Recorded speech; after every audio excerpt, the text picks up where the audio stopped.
Hello, welcome to another episode of Now You See Me, the show where we redefine beauty from the inside out. My name is Jeannette Jones, your host and your producer. Today I want to talk about a five-letter word, a word that we really don't dig into enough. It's a word where it affects our well-being, it affects our livelihood, it affects our just all of our relationships, whether it's business or personal. And so when it's balanced, we thrive. We make strides towards our goals. We make strides in our relationships. We have solid relationships. But when it is lacking, we're stunted. We plateau. And we're not accomplishing what we could accomplish if that five-letter word was there. The word that I'm talking about is trust. And no, trust is not a dirty word. The trust is very necessary. It is very necessary. So unless you have lived on the moon or some planet somewhere, everybody has had some issue in some capacity when it comes to trust. And I guess if I was going to give a definition, of trust, it would be, trust has been described as a firm belief in the ability, strength, reliability, and truth of someone or something. Okay? And somewhere along the line, in some capacity, in some shape, in some form, our trust has been either violated or validated. It's important for us when dealing with mental health. That we see the significance of trust. When you are feeling unsure, you're feeling anxious around people, you don't know them. And I understand if you don't know people, there's going to be some time where you're going to build up the relationship. But that's the point, building up the relationship. So in terms of mental health, you always got your guard up. You are unstable. And you're not comfortable. You're not yourself. Because you don't trust the people, you don't trust your surroundings, you also don't trust yourself. So, sometimes with mental health, and I guess the best way to help you, recognize if you're having some issues, some mental health issues as it pertains to trust. Do you always assume the worst? Do you always expect something wrong to happen? It could be the most, perfect opportunity, a perfect situation that you're in, but you're going to assume the worst. You're always going to assume the worst about the people or the event or whatever's happening because your mind is conditioned to do so. You're suspicious. Are you suspicious?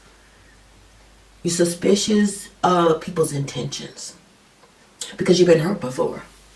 And people came at you before trying to be your friend. People came at you before pretending like they had your best interests at heart. And they actually did not.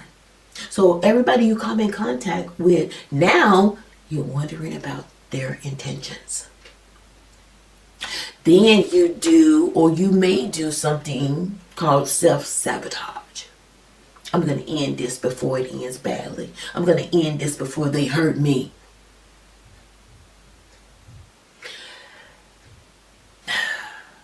Some of us think it's better to end it now. We won't let things go into the go and stay steadfast in the long haul. We shut it down immediately because we don't want to be hurt again. We think it's better to end it right now. Because this thing, going back to the other one we already talked about before, we're going to assume the worst. So I'm going to back out of this thing right now. Most people who have trust issues have unhealthy relationships. We're talking family, we're talking parents, we're talking either with your children, we're talking with people that are your friends or that are considered to be your friends. We're talking about people at the workplace. You just have unhealthy relationships because you just don't trust them. There's a struggle. It's almost like a wall between you and that person, and trust is that wall. And don't get me wrong, some people have valid reasons as to have an issue, as to why they have an issue with trust. But we're just talking about some of the symptoms right now. We're talking about some of the symptoms. But when you have problems with relationships and you see people together and they have having a good time together, they seem to be genuinely loving of one another and supportive of one another. You crave that, but we don't understand that. We're just suspicious. We're suspicious of people, and therefore our struggle is intimacy. Whether it's a significant other, whether it's just personal relationships, we're having a problem and a struggle to build it, because you don't want to build it only have to chop it back down again. That's what's going on. People with trust issues distance themselves. They distance themselves. I'm guilty. I distance myself mainly because I like foolishness. And I don't know if it's necessarily around trust, but I'm eyeballing the room and I'm eyeballing the people in the room. If I sense foolishness, I'll go. But some people distance themselves for no reason. You have people that call you, hey, how you doing? And you just kind of fine, and you close mouth. You distance yourself around people that are trying to get close to you. You distance yourself sometimes even from significant others. You distance yourself from children, your own. You distance yourself. Maybe they said something that was going to hurt you. And so we deal with open wounds. We always deal with open wounds. That's where the wall comes from. And so it's one thing to distance yourself because of toxicity. It's another thing where there's no toxicity present whatsoever, and you still feel like you need to go into the other room, or you still need to back up, or you just need to go home. Now, sometimes that's an introvert thing, but that's a whole different conversation. But it's important to kind of recognize some of the stuff that I'm talking about. Some of the stuff that I'm talking about right now happens pretty much with everybody at some point. The point is that we zone in on if those habits are staying. If those habits are causing us not to grow in relationships, make new friends, make positive business relationships. That's why I'm giving you some samples. I'm giving you some symptoms of some examples of what you could be feeling that needs to be dealt with. Another thing I want to talk about is people who lack trust focus on the negative. Focuses on the negatives. You look at people's flaws, you look at their weaknesses, you look at the mistakes, you look at what they did wrong, and you don't focus on the positives at all. And I guess by zoning in on the negative side of it, it lets you know, or it makes you prepared for when something's going to happen, or there's not going to be any follow through. You're trying to anticipate what is going to go wrong next. That's what that is. Also, a big one is lack of forgiveness. Lack of forgiveness. Give me a minute.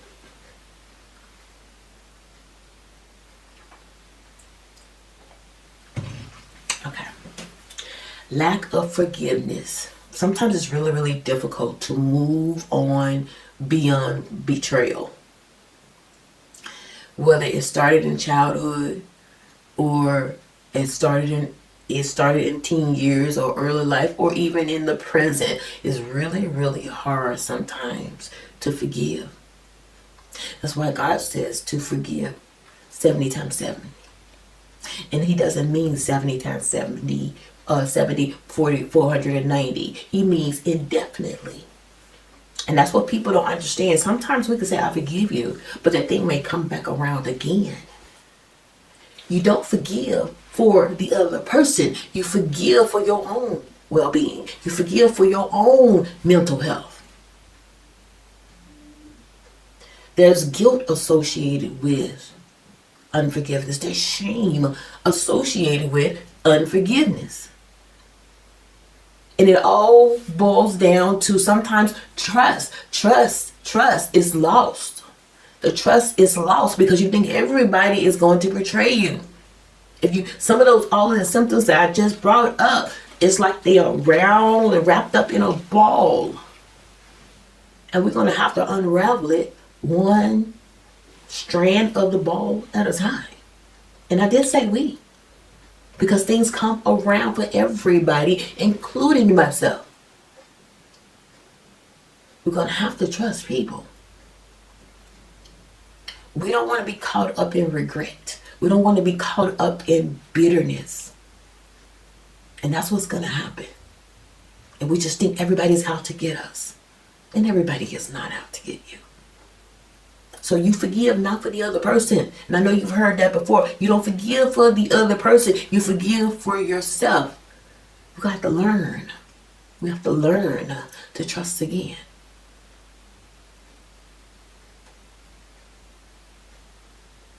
Now, let's talk about forgiveness, unforgiveness again. I think I just need to stay on that for a little while.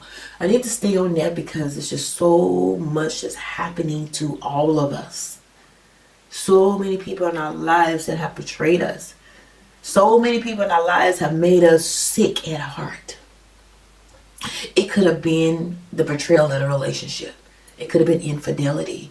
Till death do you part. No, that was the chick on the side or the dude on the side. How can you trust another relationship? There's parental conflict. Some of us have mommy and daddy issues. How your parents treated you or what your parents said to you it has stayed with you. What they said has stayed with you. Do you love them? Yes, of course you love them. But that side of your character, that side of your personality that you can't get over probably came from the mouth of your first caregivers. And you may need to forgive them. There's social rejection. If you've ever gone through public school at any shape, in any time, and in any place, you have experienced social rejection. There is bullying that's been happening since the beginning of time. There's kids who reject you because you're not part of their group. They don't like your clothes. They don't like your shoes. They don't like your hair. But that's some childish things. Those are things that children dwell on. We got adults acting like this. Social rejection. And when it happens often enough, it sets in. When it happens often enough and it's repeated, the lack of trust just period sets in. And then we have just overall negative life expectations. Like I said, things start from childhood. Things start sometimes in your first environment. And you have dealt with this thing and dealt with this thing and dealt with this thing.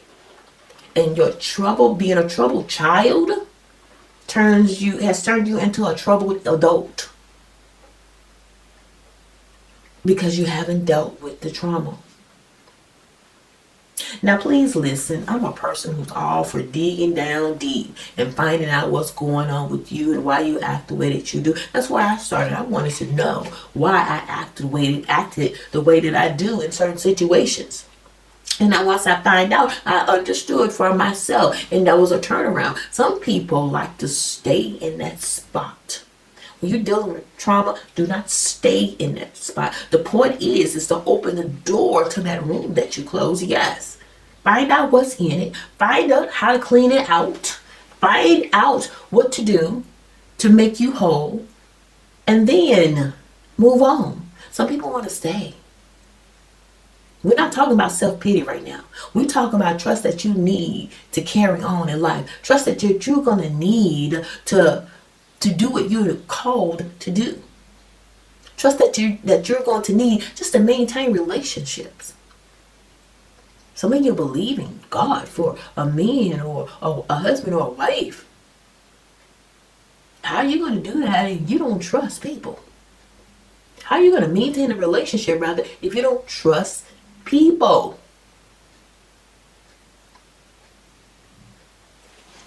So having one or more of these types of symptoms, or one of these symptoms that I mentioned, doesn't mean that you have a big issue with trust. It just means that somewhere along the line, some seeds are planted. Some seeds have been planted. I am not in any way, shape, or form telling you not to be cautious, but I am trying to get you to understand you got to trust somebody. You weren't made to be an island all by yourself. You can't get things done that you're trying to accomplish without help. You got to trust somebody. And that trust is standing in the way between you and your next. It is standing in the way. So, for believers, because I know all of us who are listening are not, but I am.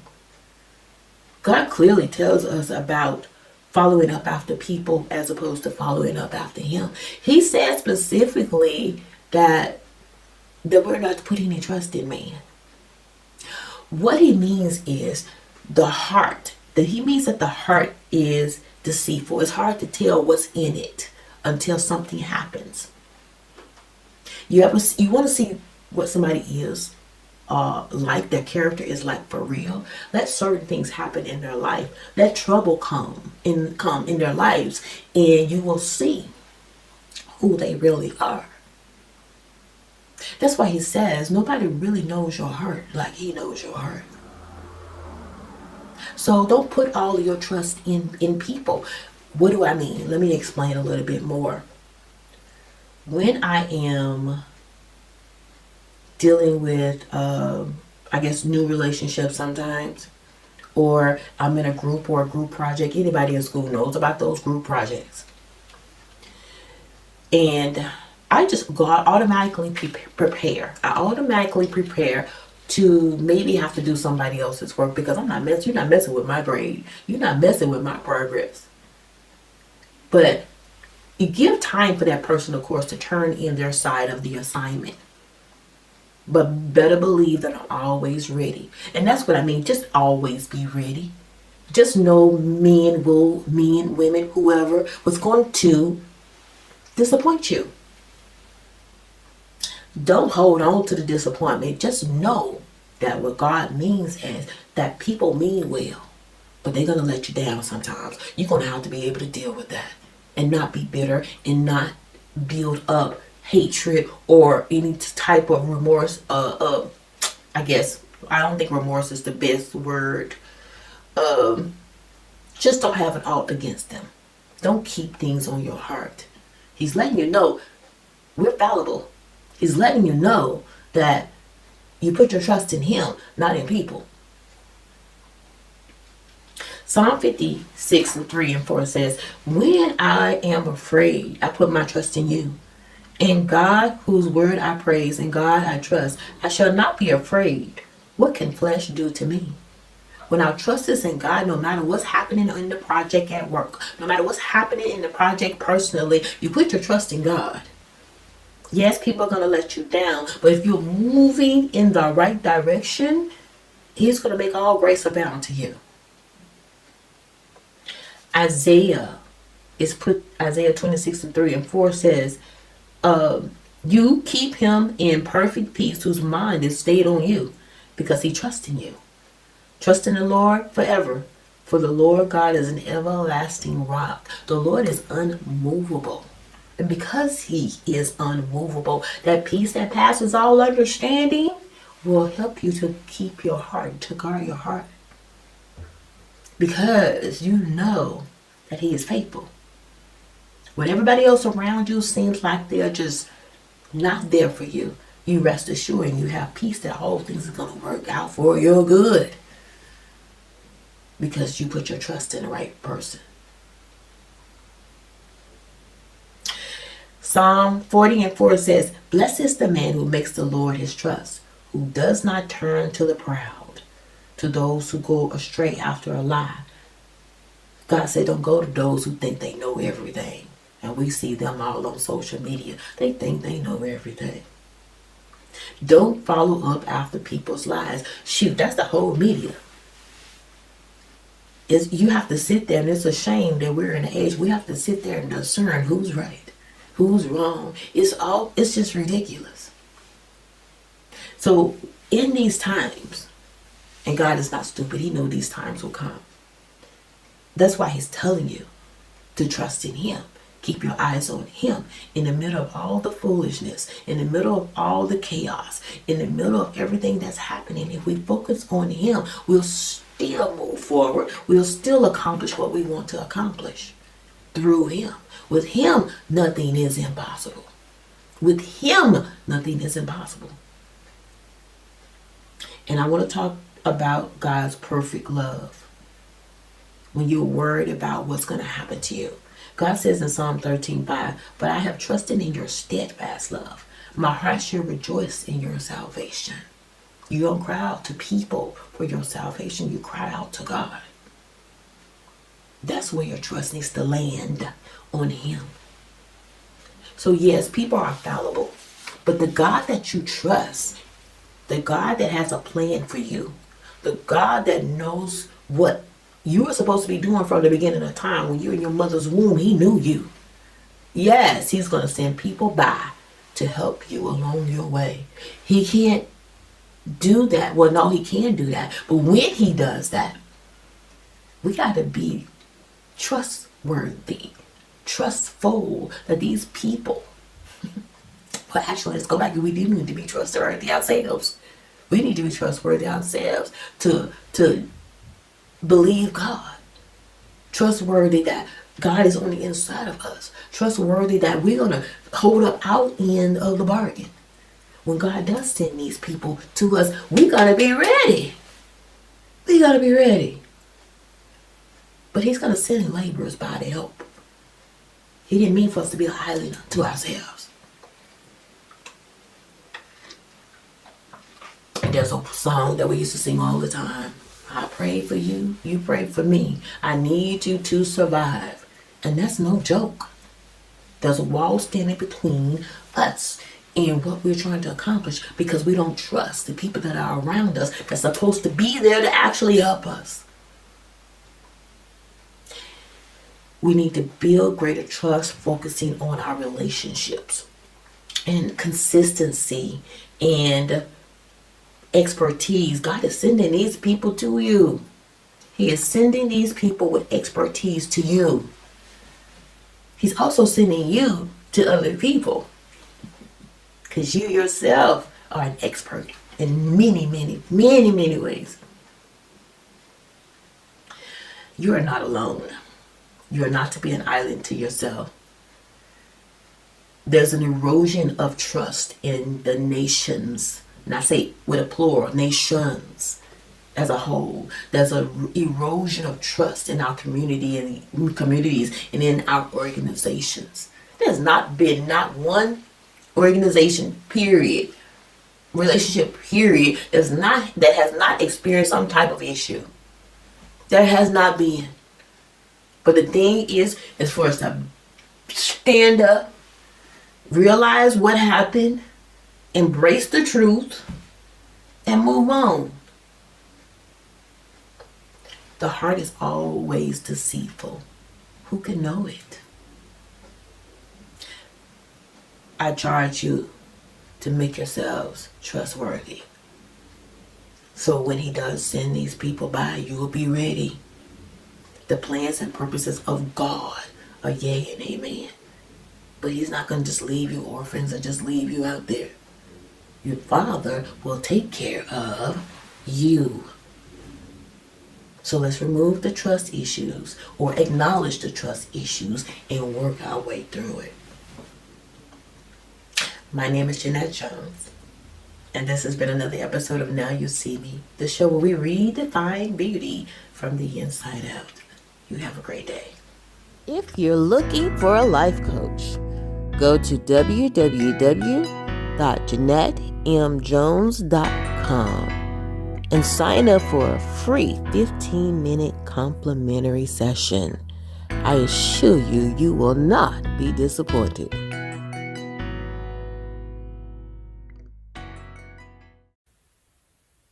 You know, when I first started my television show, I was terrified. One, because it was uncharted territory. And another reason was because of the name itself, Now You See Me. It gave the air of transparency. And I wasn't sure if I was ready for everybody to see me. But I said yes.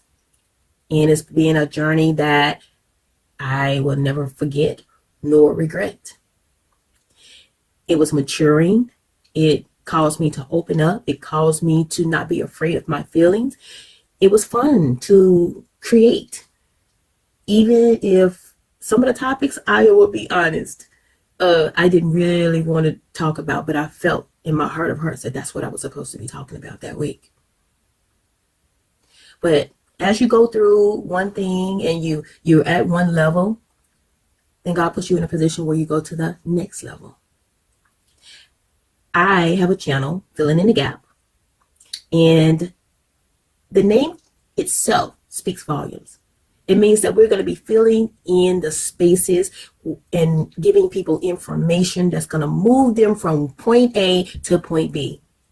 I know in my life, it seems like I was right there on the edge of something always, and then somebody came by to give me what I needed to push me on to the next level. And that's what I want for this channel. So if you are a person that feels like God has called you and you have a vision, you have something to share with the people. It doesn't matter what it is. It could be cooking, it could be exercise, it could be whatever. But you're really, really feeling like what you have is what somebody else needs. Then you may be the person that's perfect for this channel. Click on the link, fill in your information, and you will get a link to the session via email. Okay? So I am looking forward to talking to you. I am looking forward to talking to you, and I'm excited for you. I'm very excited for you because I know on the other end, there's just people recognizing your brilliance. Go ahead, sign up.